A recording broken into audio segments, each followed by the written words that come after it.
اس کی زندہ مثال ایک ایسا شخص ہے جو ڈرگز اور جیل کی گندی دلدل سے نکل کر ہالی ووڈ انڈسٹری کا سپر سٹار بنا، جس کو ہم ایونجرز کے آئرن مین سے جانتے ہیں، اور اس شخص کا نام رابرٹ ڈاؤنی جونیئر ہے۔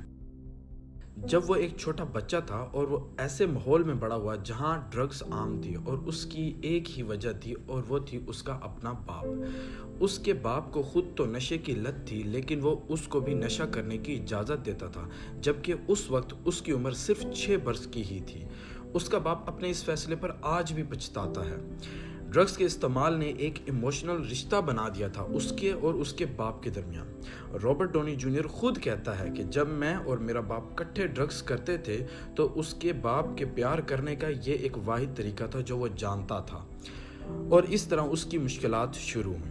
رابرٹ ڈاؤنی جونیئر نے 5 سال کی عمر میں ایکٹنگ شروع کر دی اور اپنے فادر کی فلموں میں چھوٹے چھوٹے رول کیا کرتا تھا، اور پھر 1987 میں اس نے ایک رول ادا کیا جس سے اس کے کیریئر کا سفر شروع ہوا۔ اس نے لیس دین زیرو نام کی مووی میں ایک ڈرگ ایڈکٹ کا رول ادا کیا، مطلب کہ ایک نشائی کا رول ادا کیا۔ اس کی ایکٹنگ اتنی اچھی رہی کہ اس کو ٹاپ ڈائریکٹرز سے آفرز آنے لگیں۔ اس کے لیے ہالی ووڈ انڈسٹری کا دروازہ اگلے 4 سال کے لیے کھل گیا، لیکن 1996 سے 2001 تک وہ کئی بار اریسٹ ہوا اور اس پر ڈرگز کے چارجز لگائے گئے۔ اس کا علاج کرنے کی کوشش کی گئی لیکن ناکام رہے۔ اسی معاملے پر ایک دفعہ اس نے جج کو کہا، ایسا لگتا ہے کہ ایک شاٹ گن میرے منہ میں ہے اور میرا ہاتھ ٹریگر پر ہے، اور مجھے اس گن کے میٹل کا ذائقہ پسند ہے۔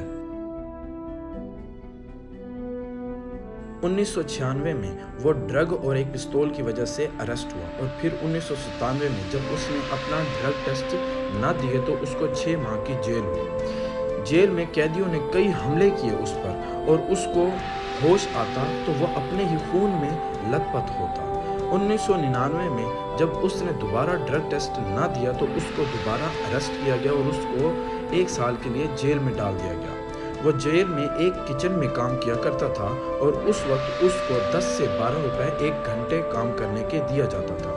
جب وہ جیل سے باہر آیا تو یہ نظر آنے لگا کہ وہ ڈرگز چھوڑ چکا ہے اور اپنے کیریئر پر دھیان دینا شروع کر دیا ہے، اور اس سے ایک ہٹ سیریز ایلی میکبیل میں رول مل گیا اور اس کے کام کو بہت تعریفیں بھی ملی، لیکن یہ سب ایک جھوٹ تھا اور وہ ابھی بھی ڈرگز استعمال کر رہا تھا۔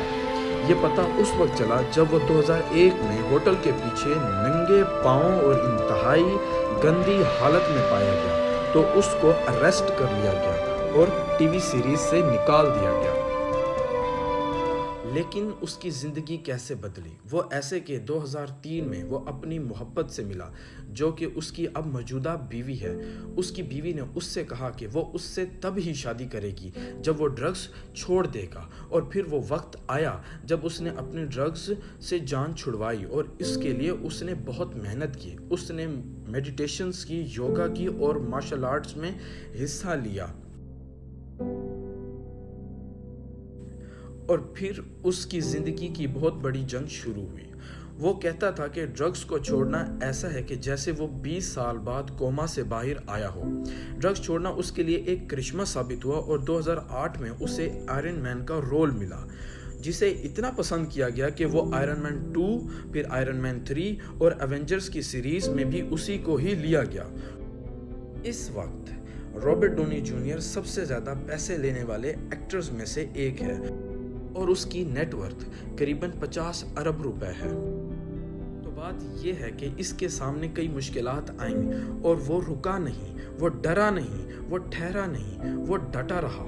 ایسا نہیں کہ اس کی قسمت اچھی تھی، بلکہ وہ ہر مشکلات سے لڑا اور آج ایک مقبول ترین ایکٹرز کے نام سے جانا جاتا ہے۔